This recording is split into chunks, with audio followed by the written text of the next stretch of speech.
All right, let's talk about Mac Jones of the, I guess Jacksonville Jaguars now. Listen, Mac Jones is an interesting player. I think we all kind of just view him as like, well, that didn't work out for New England, but there was a point when it really was working out. He was a guy who many people thought should have won Offensive Rookie of the Year in his first year. So what went wrong? Why did he have success in college? Why did he have success his first year in the pros and then ultimately kind of fall off a cliff?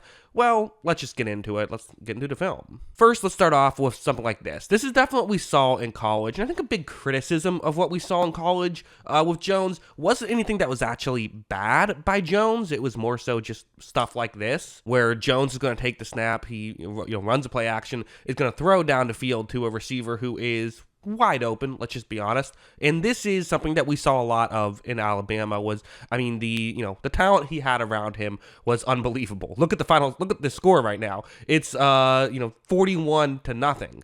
And this is just in the third quarter. I mean, this is kind of crazy how this happens, right? So, and obviously there would be, another score just about to happen. Jones does, to his credit, though, make a perfect throw and they get a touchdown. And that was kind of the argument and the counter-argument with Mac Jones. The argument against him, well, guys are getting open consistently. The argument for him was, well, he's still making the throws. He's still putting the ball in the right spots. So, you can't blame him for his guys getting open. And onto a play like this, where it's going to be, a one-on-one matchup on the outside, I do feel like we also saw some moments of, part of why guys were getting open was because of what Jones was doing. It wasn't just as simple as, well, guys were getting, wide open left and right. Okay, yes, that was happening to some degree, but Jones was also helping it happen. The quarterback, has something to do with guys getting open. When this play begins, Jones throws, towards the receiver who has a one-on-one matchup, and I think a lot of young players would simply just throw up a jump ball right here, but that's not what Jones is doing.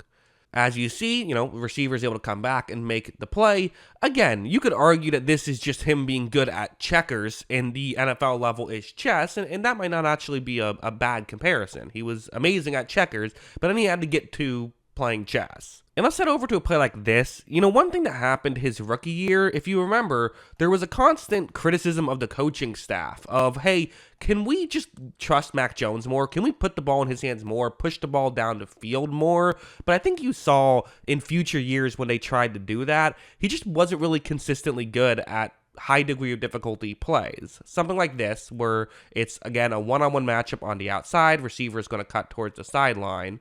When this play begins, McCorkle runs the play action, looks towards his left, and okay, you can see where this play could work, and I don't know who you want to blame for this play, but you see that the receiver kind of stops, whereas Jones leads him more towards the sideline, and it falls incomplete. And again, maybe this is the receiver's fault, we're not in the huddle, but the main point I'm making is that we saw this kind of thing too much, of not looking completely right, not being fully there. And when Alabama was such a well-oiled machine, seeing stuff like this, it wasn't quite as good. And I also think you saw some small mistakes just matter more, which is something that happens at the next level, is when you have some small mistakes, and even that first year, guys were getting open pretty consistently. That receiving core was pieced together, but it was actually pretty good. Once you get a worse receiving core, the margin for error just gets a lot smaller, and I think that that's a lot of what happened as well, where it's man coverage, one-on-one matchup on a 3rd and 7, and when this play begins, it's open right here. Again, it's not Alabama open, but it's NFL open. And Jones, to his credit, is already getting rid of the football, which is what he should be doing. But again, this throw was just a touch behind his receiver, and I don't know, maybe an elite wide receiver makes that grab. Maybe if they had an elite wide receiver, things would have been different. But the reality is, he wasn't putting the ball in the perfect spot consistently enough for the Patriots to have success through the passing game. It wasn't his fault always, but it certainly was his fault enough.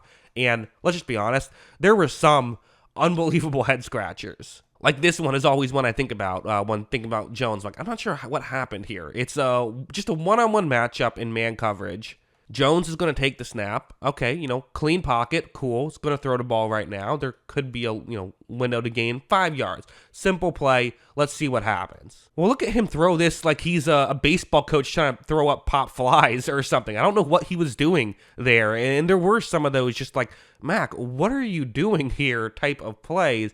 And if you're already struggling to just be a game manager type, you can't have these mistakes as well. And so this is kind of what ultimately sunk him as a pro. So unfortunately, I do not agree with Kevin Wildes that Mac Jones will one day overtake Trevor Lawrence as starter of the Jacksonville Jaguars. And to be honest, I don't really hold out that much hope that Mac Jones will be a consistent starter as a pro. And to be honest, like even the backup stuff is a little bit in question at this point because of how rough it went. Now, I would still say that as a backup, he has far more potential than your typical backup would have. So I think that's the upside here. But just in general, I mean, I guess there's the two questions: the how good is he right now, and what went wrong. We can, how good is he right now? Not great. That's just not great. There maybe is some potential there if you can get, if he's in a good situation, I could see him being successful. I do wonder how his career changes if he was drafted third overall by the San Francisco 49ers. Like what happens there? That's interesting to me. Because obviously there was thought that maybe that would happen. But, in terms of what went wrong for him, I do think that, like, many people might say this is why you don't go out and draft a guy who's a good game manager who isn't a physical specimen. Well, I mean, Tua's been pretty successful, but regardless of how you view Tua, I think he's like pretty good. He has his flaws, but he's a pretty good player. So it's not to say that this kind of guy can't be successful. And Jones kind of the talking point with him was like, hey, he's Tua with a little bit of a better arm and a little bit bigger. Like that was the benefit of Jones, and his mobility was always underrated. He could move a little. He just wasn't like great at it. But still, I think, well, people might view it that way. I don't know if I fully would. I think I would maybe just say that when your biggest strengths are things like, well, he's doing a good job of getting the wide receivers who are open even more open, or he's hitting the wide receiver in stride who is already wide open, there's just an added risk factor. I think that's fair to say.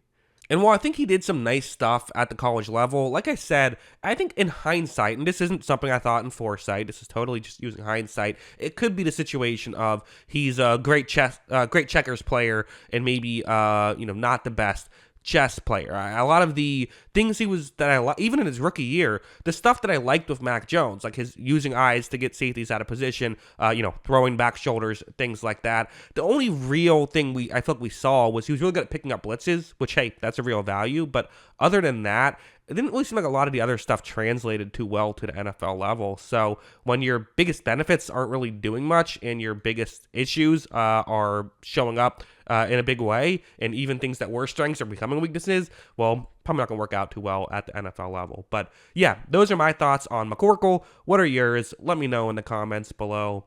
Always love hearing from you. And of course, as always, thanks for watching.